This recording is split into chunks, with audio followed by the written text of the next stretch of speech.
Tubebaza yonna gye musinziira okubeera nga ku project kwe muli era nga muba mulinze amawulire gammwe.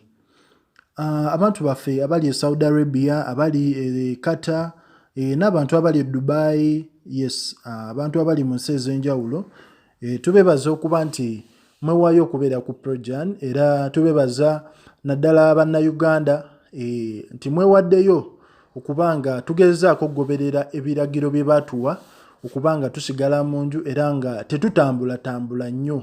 Yes, kintu ekyo mu bulumi obw'ekitalo tugezezaako okigumiikiriza naye tetulina kyakukola, tujja kugendera awo. Naye olunaku olwaleero nkuleetedde mwana mulenzi Eddy Kenzo. Waliwo ebyabadde bisaculatinga ku social media ng'abantu bagamba Eddy Kenzo yalwadde ekirwadde kya corona.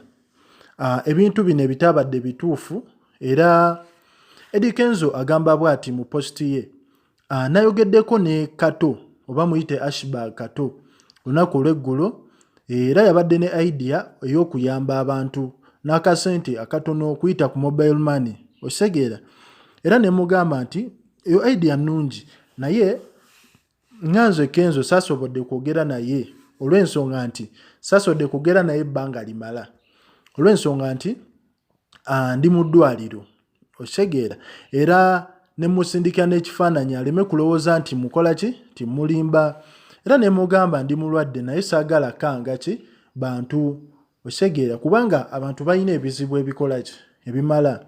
Bino bye njogera yabadde posti ya Eddy Kenzo naye omukulu Ashbag Kato ye olwalabye ekifaananyi kino ebintu bino yabiggyeemu amawulire ki ngagenda apostinga ku page ye ng'alaga nti mwana mulenzi Eddy Kenzo yafunye ekirwadde kya coronavirus. Kaneyongereyo nkusomere era agamba I'm so disappointed in Ashbag Kato osegeera nagamba siganye I'm sick but not corona era n'agamba siri mulwadde wa corona era inshallah nja kubeera bulungi. Eddy Kenzo ayongera n'agamba nti nina bad ulcers ate abantu beeno emmere yaabwe abamu butto emmere yaabwe ebaamu butto mungi era ne kamulali aba mungi so emmere yaabwe yaleese obuzibu osegeera. Eddy Kenzo agezaako tunnyonnyola lwaki ali mu ddwaliro. N'agamba nti yafunye chance n'agwa ku bannayuganda beeno era omukulu brother we oba yagambye brother Ragadi fena tumanyi yamuconnectinze ku sister we gwe bayita Rita ne bbaawe era bantu balungi era be bamututte ne mu ddwaliro osegeera. Era agamba nti Stella sent me a message on Instagram and told me nti abeera wano she can also help in anything osegeera. Kwegamba Eddy Kenzo agezaako okunnyonnyola nti embeera gy'alimu si ya bulwadde bwa coronavirus ng'abantu babadde bakirambika osegeera. Nagamba era they checked corona, they checked malaria and they were all negative osegeera.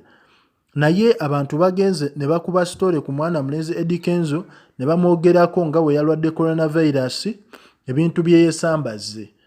Kale ku Project Media TV gosobola tuwa endowooza yo ki Ashbag kye yabadde abaze kubanga Ashbag kyali wa Kenzo naye tubuulire endowooza egolowooza Ashbag lwaki yakoze ekintu ng'ekyo eri munne ng'ate badde bakamala okwogera bulungi omukulu ye n'akuba story. Project live commentinga otubuulire yonna gy'oli tugenda kuba tuddangamu kutumirako.